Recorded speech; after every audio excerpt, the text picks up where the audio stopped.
Students, we're going to start with this unit, with the lecture from your clinical skills book, Perry and Potter, on wound care.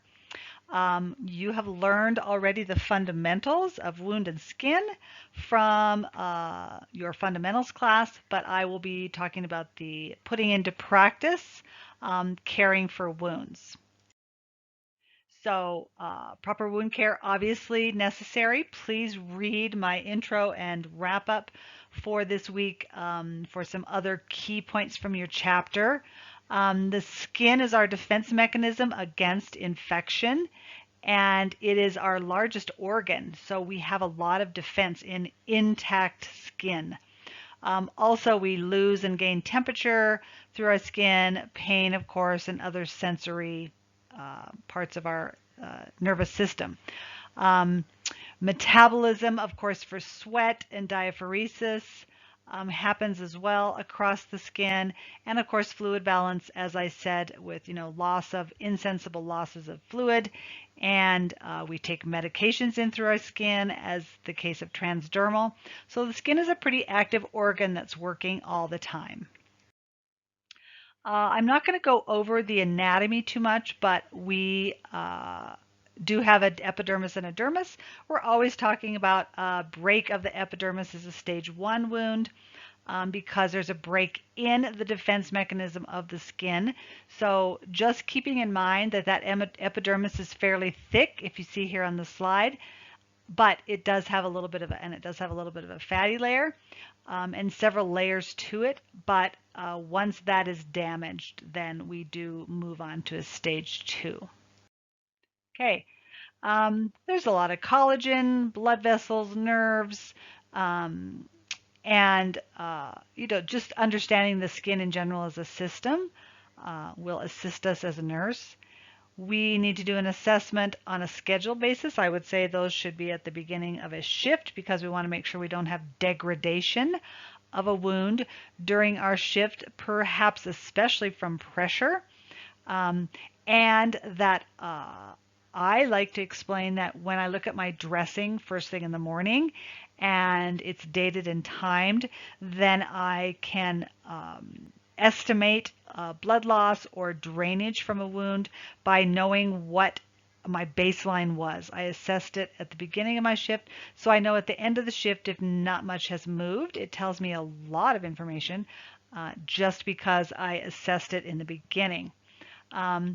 If we take off the dressing, we of course have to understand about granulation, all of the words that we have taught you, such as undermining, slough, eschar, hypergranulation, all of those types need to be described.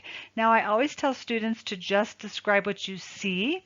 So if you don't know if something is hypergranulated, describe what you see. Lightly pink, uneven, perhaps instead of dark pink and smooth. So just describe what you see. You're never wrong to give a good descriptor as opposed to wrongly describing something that is not correct. There are some phases of healing. You guys have talked about that in your fundamentals lecture again, and we aren't going to be talking about in lab the phases. We'll be talking a lot about staging. Okay, this is just a short slide I'm not going to spend much time on, but I want to remind you about your primary and secondary intention. Primary is by surgical closure. Secondary is by filling in from the bottom up. Just remembering those things. Tertiary, not very often that we do tertiary, meaning we stitch it after the fact once it has filled in. So that's much more uncommon and done oftentimes to decrease the size of a scar. Okay. Full thickness and partial thickness, I don't describe them so much that way. I usually describe them with what tissue is affected, what I see, and trying not to stage the wound, mainly just telling what I see. Tendon visible, bone visible. I try not to get too much more descriptive than what I actually see.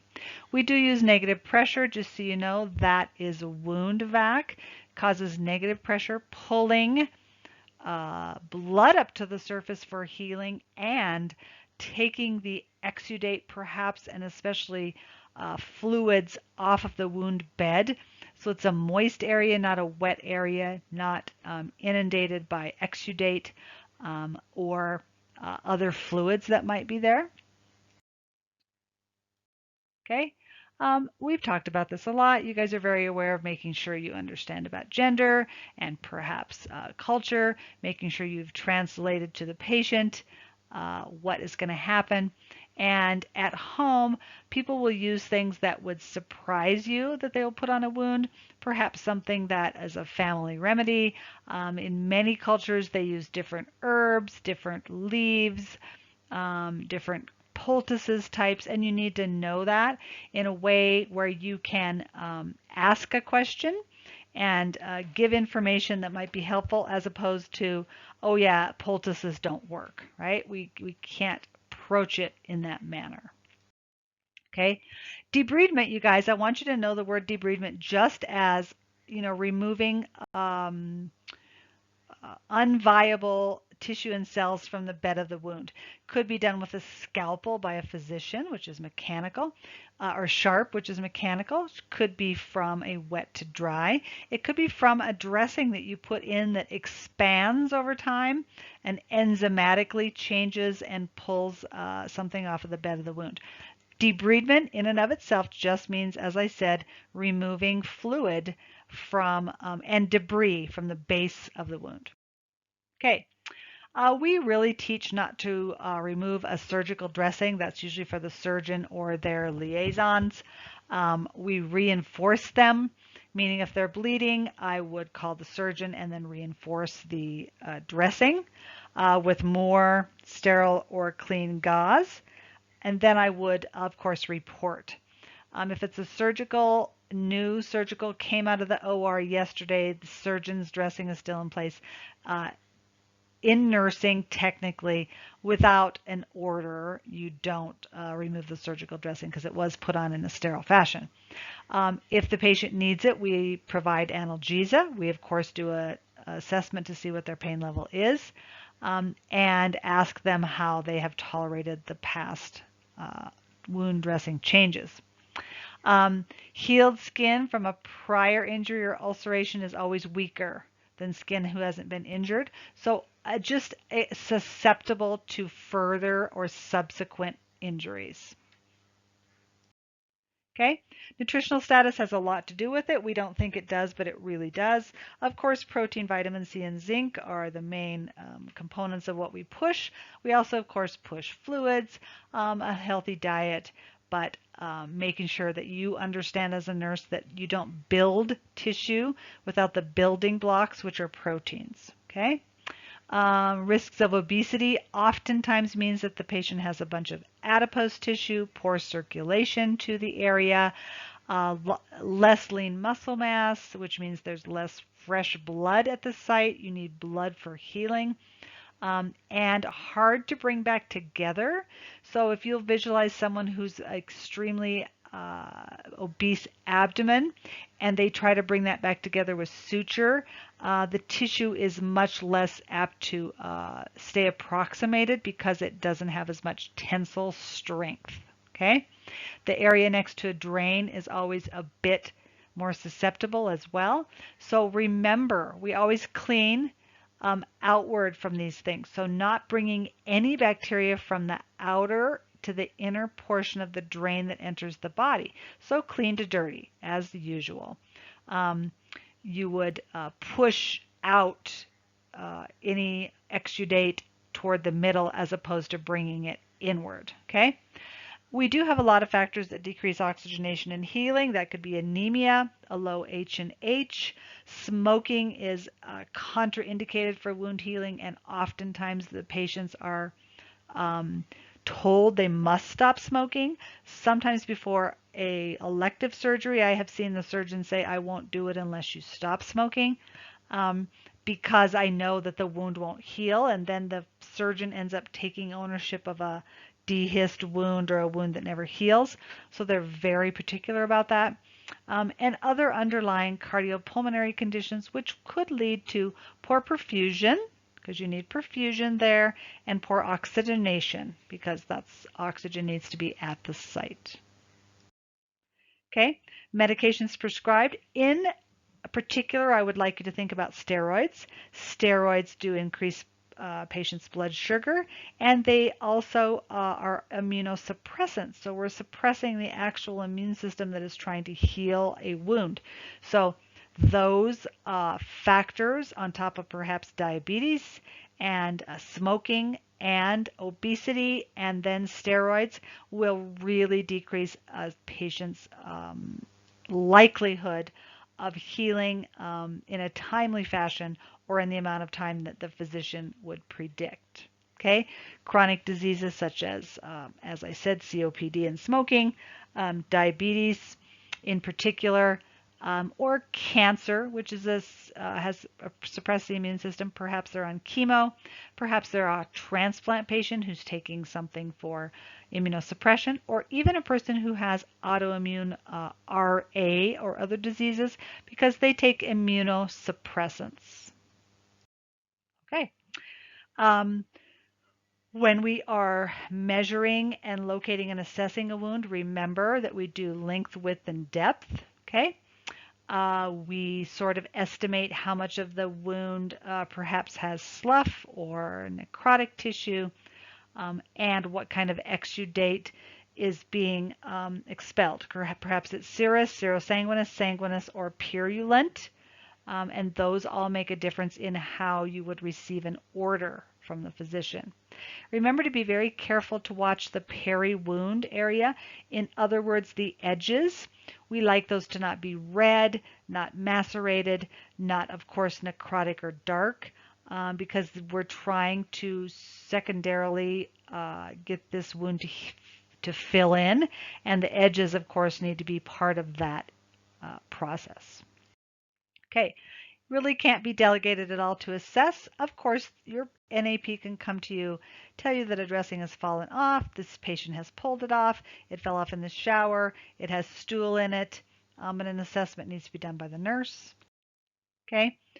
We don't do as much irrigation as we used to. We do a lot of wet to dry. There are times when we put something other than saline to cleanse the wound, depending on the culture. So for instance, let's say that a wound cultures out and it's very susceptible to a different pH. We may put an acidic sort of vinegar-based sort of enzymatic dressing in there to change the pH. So that all really depends on cultures and sensitivity. And we usually bring debris off of the bed of the wound with wet to dry, with manipulation of perhaps gauze, and not very much suctioning. We're pretty cognizant now of disease processes and bacteria such as maybe MRSA that can be aerosolized, so we mainly stay within the wound bed and we don't squirt and or suck solutions in and out of them hardly at all. Okay, wound irrigation can't be delegated because of course we're going to be describing what we see and how the patient tolerates it. And recording. Documentation is a big thing. As I said, if you're uncomfortable with using the word erythema, you can use redness. If you're uncomfortable with using DTI, use ecchymotic or bruising. Just describe what you see and, of course, whether they tolerate it or not. What the dressing looked like when you left, dressing dry and intact. Of course, dating and timing it, and teaching my patient what I'm doing, why I'm doing it, and in specifics why they need to be careful about how they sit and roll in the bed. Immediately report fresh bleeding that you can't stop with very slight pressure. Of course, sharp increases of pain could mean infection or tearing, and any signs where the patient has bled and you certainly can't get it to stop bleeding. Okay. Explain what you have in the room. The reason I have this forcep is because of this. If they ask, normally we can just say these is, I've got my equipment ready here, but you don't have to, of course, name specific instruments. Okay, geriatric patients, of course, when they're confused, dementia, maybe the wound is on their bum or their peri area. Difficult sometimes for them to be cooperative and not fearful. You may need to talk to the physician about getting something, to relax them. Do they have someone that helps? But when we're doing those kind of wounds, you have to be very, of course, cognizant of the fact that we don't, we're not forcing them to do something, but that they do need to have the wound care done. At the home environment, we really depend often on our home health nurses. I want you to really be aware of how hard the home health nurses work and how much we depend on them. We don't want them to come to the hospital or clinic every time there's a little tiny bit of exudate, but we also don't want them staying home with a massively infected wound and landing in the hospital. So they are kind of our liaison for the patient's continuing care at home and making sure there's someone who can troubleshoot and perhaps knows when to call or what signs and symptoms to report, and making sure that they keep their follow-up appointments at the wound care clinic, because this is the time they will see the provider and we will get further orders. Sutures and staples. I want you in lab to practice taking out sutures and staples.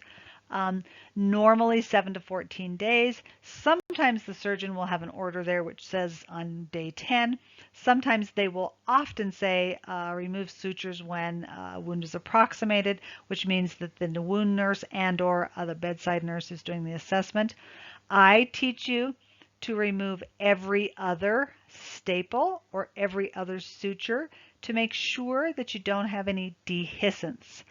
I like you to start not with the top and bottom one, like on the slide here. A should have not have the bottom and the top one removed, but every other, to make sure that the wound is going to stay approximated. Now, when you have a running stitch, as you perhaps see in B and C, when you pull the top, then the entire wound will be unsutured. So we would also reinforce with steri strips. Number D here is more of a retention suture. They have a little kind of plasticky reinforcer on them, so they stay together a little bit better, just a little harder to take off.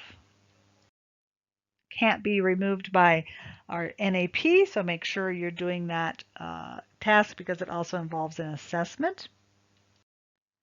Record how many you took out, what it looked like after it was taken out. Okay, if there's a problem, also documenting surgeon notified, that wound slight dehiscence on the proximal aspect or whatever you see, and otherwise we're expected to assess, remove, and then watch and follow up as it continues to heal. Okay, when we have sutures, we want to make sure that they know not to still take a bath and soak, not to rub something on it. It still isn't completely healed, so just a little bit of teaching there. And what signs and symptoms to report back would, of course, be dehiscence or evisceration, and of course be signs of infections such as redness, heat, pain, and or purulent drainage. Okay. Again, just a little bit of teaching. We are always teaching at the bedside.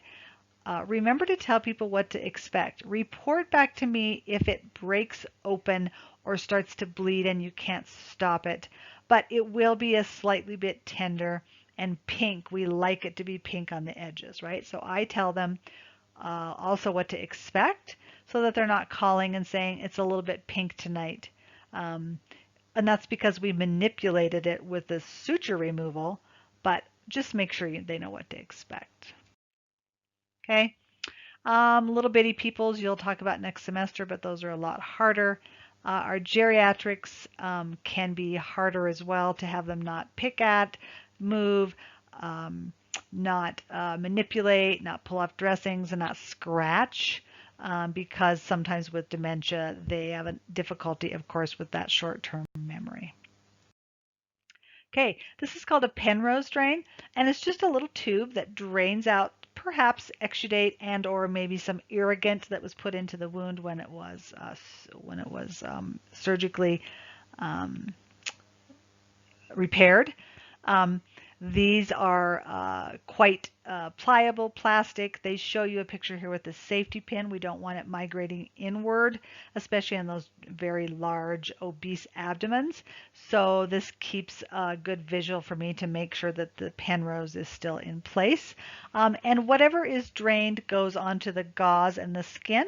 So these can need frequent changing. Okay, this is a JP. I want you guys to know what a Penrose is, what a JP is.